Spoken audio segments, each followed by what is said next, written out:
The artist Lara Favaretto has asked if I'll speak on her behalf to describe to you some of the ideas that lie behind her work Without Earth Underfoot and the Marine Lake Causeway.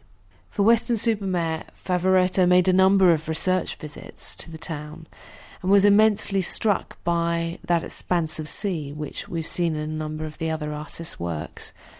She proposed initially a number of ideas for the town.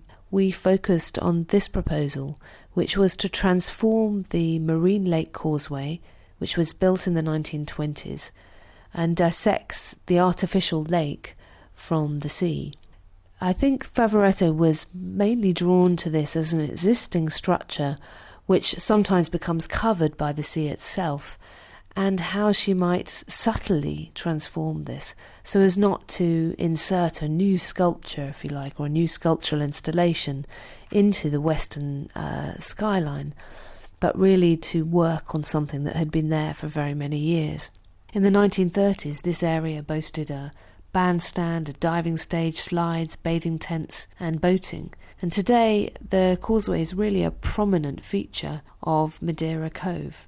Now what she wanted to do was to use a very particular type of phosphorescent material which has never really been used in the UK before, which is made of a type of polycarbonate.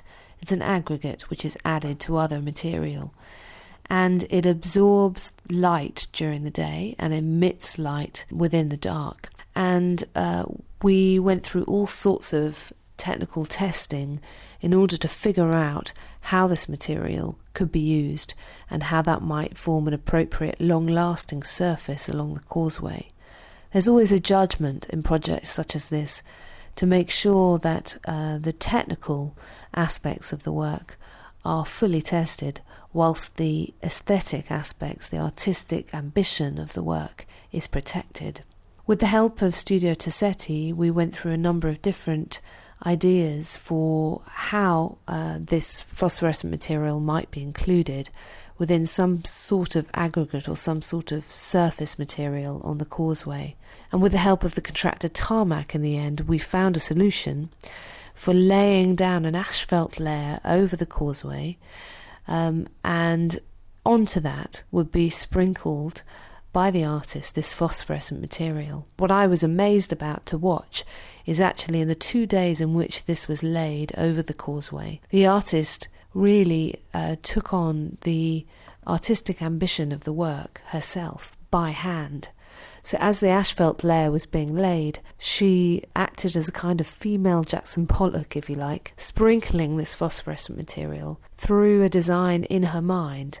It wasn't something that she worked a plan on. It was a very intuitive process. And that was really to create an image akin to the Milky Way or a night sky as she moved along the causeway. It was technically very difficult, very loud, very smelly, and very tiring work.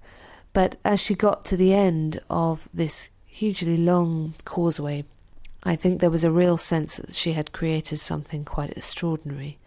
And as the light faded towards the end of that last work day, we began to see this night sky, these blue small stars and dust emerge through the blackness of the night.